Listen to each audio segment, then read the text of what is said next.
Sibingelele. Kule video sifisa ukukhuluma ngezinto eziwu-3 noma ngohlobo lwabantu olunomthelela ekutheni imishado ibhidlike noma elunomthelela ekutheni izingane zabantu zibuye emendweni, zibuye emshadweni. Mengikhuluma ngomshado angisho mina umuntu oshada umshado omhlophe noma umuntu owabhala. Ngikhuluma mina ngomuntu owashada umshado wesintu, umshado ophelele. Ngikhuluma ngalowo muntu mina. Ithi ingane sikhishiwe kubo, kwakhishwa amalobolo, yakhishwa ngebhokisi, yavuma esigcawini phambi kwabantu abaningi, yathi ngiyamkhetha, ngiyamthanda. Mhlawumbe kuphela unyaka isibuyela back emuva. Iluphi uhlobo lwabantu olunomthelelo? Kule video sizoveza uhlobo lwabantu abanomthelelo ukuthi izingane zibuye emshadweni. Number 3, abangani. Yabona, it's very important uma ukhetha abangani ukuthi ukhetha abangani ofana nabo. Kuyenzeka sometimes ingane, umuntu wesifazane noma umuntu wesilisa abe nabangani abangekho kulento akuyona. Uthola ukuthi umuntu wesifazane usoganile kodwa unabangani abangaganile, abangakaze bakhishelwe ngisho iqhude leli. Uthi uma usunenkinga uhambe uyoconfide kubona labangani, indoda iyangihlupha, indoda kanje bathi we shiya phansi lo msangano. Mina ngashiya phansi mina, angeke ngimele lo nto leyo. Uthola ukuthi abanye abangani bazokunika i-advice ngenhloso vele yokuthi bafuna ukuthi kubhidlike lento yakho. Phela abangani, they will always fight ukuthi ube njengabo. If abangani bedakwa bazolela ukuthi nawe udakwa, bazolela bekuzama kancane, hayi phuza shaya, awushayi ingane. Yabo, if abangani befeba bazolela ukuthi nawe ufebe, hayi bo ucheater wena, hayi bo indaba ungacheat. Yabo, if abangani bengaganile wena uganile, bazolwela nawe ukuthi ufane nabo, ugcina uphumile emendweni wakho. Ama-advice abazokunika wona amanye kuzobe kwama-advice ukuthi bafuna ukuthi vele kubhidlike vele, kodwa babe indirectly. So abangani bayaba nomthelelo ekutheni imendo iphele. Uthola ukuthi wena usuyahamba indodeni yakho, usuya ngekhanda labangani bakho, usuyodila nayo ngekhanda labangani bakho, abangani bakho abafuna ukukubhekisela phansi. Uthola ukuthi umfowethu unabangani abaphuzayo, abadakwayo, ababuya ngo-12 ebusuku, wena unonkosikazi uneyingane wena. Athi uyakhala unkosikazi ngalawe uyazama ukubonisa, bese utshela abangani bakho bathi ungazolalela umuntu osifazane, ungazocontrol umuntu osifazane wena, ungazocontrol unkosikazi, kanti uba ufaka ibhluke lapho, uba indoda lapho, bese ufuna ukuyiprova nawe. Lalela abantu abangaganile, abangenayo imizi, abangakazi futhi babe nayo, abantu abahlele emakubo, uthathe ikhanda labo uyolifaka emzini wakho, ubhidlize uqede umuzi wakho. Abangani bayaba nomthelela ekutheni babhidlize imishado. Kuzothi number 2, uhlobo lwabantu abona imishado yabantu, umndeni.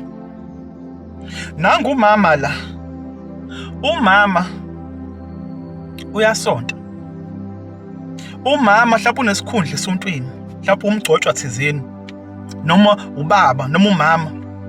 Uthola ukuthi umama uyayazi lengane yakhe yomfana, mhlawumbe sifuna ukugana, mhlawumbe kwawona ukuthi igane uyena umama oyiphushayo ukuthi ayigane. Yazi, uyayazi lengane yakhe yomfana ukuthi imithi umhlaba wonke, inoma beingane, iyadakwa ngenxa yokuthi yena phela isonto usayitshela ukuthi la kubo unesikhundla esontweni. Uthola ukuthi uzoshaya phansi ngonyawo athi ingane yami ngifuna ithathe lesontweni.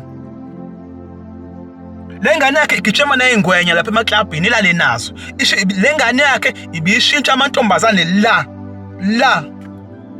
kubo phambi kwakhe umama, iwashintsha amantombazane. Bese ethile umama athi uzoshintsha ukuthi agane le ngane yakasibanibani esisonta nayo lapha. Thatha ingane yabantu nizoyifaka nalomgulukudu lo, ithi iqala nje ingane enkosi yami, iqala nje ukuthandana nomuntu wesilisa, iqala nje ukuthinta umuntu wesilisa ayithelele ngegciwane. Ithi iqala nje ingane yabantu izohlisha ubaby mama. Ithi iqala nje ingane yabantu uthola ukuthi lo muntu uzoyishiya la yodwa, ahamba ayoyiphuzela yena, ayogijima nezingwenya zakhe, ayoyidakelwa lapho. Nibhidlize imishado yabantu ngokungena la ngamele ningene khona. Animyeke ingane lo muntu ayikhethele ingwenya lezi zakhe. Animyeke ingane lo muntu ukuthi akakafiki yena ukuthi agane. Nizosukela emsula Nkosi yami ingane le. Innocent ebingaba unkosikazi oright komunye umuntu. Sebenzisa amandla akho mama ngokuthi wena unesikhundla lapha esontweni. Uyayazi le ngane yakho ukuthi ayihambi ngokwemigudu yesonto, uyayazi. Uyayazi le ngane yakho ukuthi iphila impilo enjani, kodwa uzosukela emsulu ingane yabantu le. Uthola ukuthi umshado usuzophela emoyeni ngoba ingane siyahluleka ukubekezela lento le. Gcina ingane sibuyele emuva. Gcina sishiya phansi ingane. So imndeni nayo iyaba nomthelela. Uthola ukuthi mfethu kini usanda kugana. Bakutshele bona kuqala ukuthi uyabona-ke njengoba usubuyele eGoli, njengoba usubuyele eThekwini, unkosikazi kumele asale la. Usafika njalo, usamusha sha. Usuyahamba uhamba 6 months, uhamba 7 months, awumazi nanokuthi usele kanjani lapho. Awunandaba ukuthi usele kanjani. Yabo, ubhizi lapha wona, udonsa umataputa ka lapha. Unkosikazi umshiyele, umfuhlekele emakhaya. Not ukuthi sithi abangaye emakhaya. Kodwa usushayela umthetho wena, ushayela umthetho wena ngonkosikazi wakho. Sometimes leyo nto iyaba nomthelelo. Khona imithetho eyasekhaya siyavuma. Khona imithetho futhi yasemasontweni. Kodwa khona imithetho kumele ukuthi uyishawe wena. Ukuthi no, abona lokho angikuvumi lokho. Lokho nje angikuvumi. Awukwazi ngisho ukumdefend unkosikazi wakho kubantu bakini. Abantu bakini mebezofuna into baya kuwena ngo. Bayamjomba yena osesibakho bebefuna imali kuwena. Banamadoda abo njalo bazale all over. Bebefuna imali engane beza kuwena, uyikhiphe ngasese imali wena. Ungamazi ngisho ukumazisa. Akukho ukubonisana ukuthi menidinga into anokuqala unkosikazi wami ngizozwa ngaye mina ukuze umnike naye azizwe eyiphathe and parcel ukuthi no cha nami ngibalekile la ekhaya. Imndeni iyayibhidliza imshado. Imndeni labantu abasemndenini sometimes bayaba nomthelelo ukuthi imshado iphele phakathi. Kuzothi number 1 amasonto, abantu basemasontweni. Into yokuqala nje abayenzayo emasontweni all over. Now mengithi amasonto ngisho wonke amabandla, angisho mhlawumbe cha wonke amabandla. Into yokuqala sekudume kakhulu umbukisi emasontweni, ubukisa. Yabo nje ungenamali uyidlutho. So ezinye ingane zigcina seziba nama expectations ukuthi mina mengithatha umuntu lesontweni kumele kube umuntu onemali ozongithengela imoto, angithengele amawasha amagolide, angithengele namacici ama-diamond. So if ingane izokhetha umuntu osokolayo ngeke kubukeke kahle ebandleni.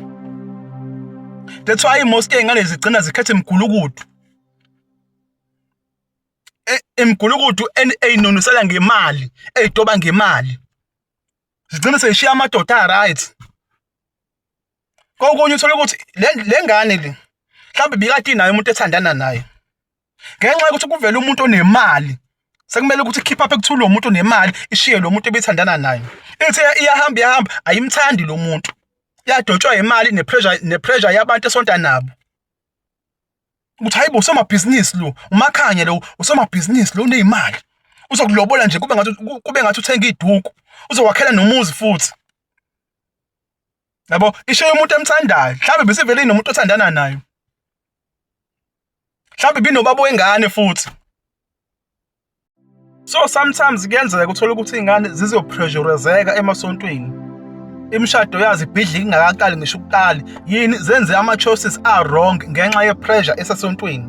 Mhlawumbe ziyapressurizeka kubantu abanemali because into esiqhakambisa ukuthi usibanibani omlobolayo wenzani unani umthengeleni usibanibani emshadweni wakho kwakunje kwakuhlatshwa inkomo ezu5 kukhona namakhosi kukhona nani lo mthathayo unjani yena yabo uthola ukuthi ingane sezingena kwi-trap ngale kokuthi zibabhekisisa abantu ukuthi lo muntu umuntu kanjani ngizohambiselana yini naye ithini track record yakhe uthini umlando wakhe just because unemali noma unepower sekukhona ipressure ukuthi no kumele ukuthi umthathe kokunye nangumfundisi la uzothatha ingane la noma umuntu onesikhundla esithize esontweni athatha ingane la kanti umuntu akekho lapho. Umuntu uyithandela amadoda nje amanye. Ayithathe ingane ukuze izoba yiface ukuthi mina nginonkosikazi, ukuze athi mase sola ukuthi wena uthanda amanye amadoda wena bese ecashe ngokuthi mina nginonkosikazi. Thothi ngane abantu ehlela ayithintwa ngisho ukuthintwa. Yalotsholwa nje yazobe yifurnish. Isebenzisela ukuthi kuphikwe ngayo bese bemsola ukuthi wena uthanda amadoda, uthanda abafana wena noma abafana abancane bese phika ngokuthi mina nginonkosikazi ngiganiwe ngesigcawu. Ithola isogibeni ingane. Enye igcina isibona ukuthi hayi ngishiya phansi mina ngeke ngimele lento leni. Enye igcina isiphuma isiyoganga kuthiwa hayibo unkosikazi omfundisi noma wani noma wesikhulu esithize esontweni ugangile. Kanti abawubona umsusu ukuthi isukaphi lento leni. Kokunye uthola ukuthi nangumuntu la unemali. Nemali akubheke ukuthi wenzani menemali. Menemali nje ekwazi ukwenza yonke into. Hayi akubheke ukuthi wenzani. Thatha ingane abantu adlale ngayo lapho isigaxele. Abekho abantu ababasebuhlungwini kumaganana njengomuntu wesifazane ngobani once wagana akakwazi kwenzani usebhilonga lapho kulowo mndini thelwe ngenyongo ngisho angahamba yojola enzeni kodwa ubhilonga kulowo mndini akusekho ukubuyela emumva. Phela akukho ukubuyela emumva uma usugana umshado wesintu, uma usushada umshado wesintu akukho ukubuyela emumva. Usugaxele yena lo usengakwazi ukmove around enze zonke izinto ayithandayo. Because in most cases abantu besilisa bayavuneka, that's why be-weak kanje.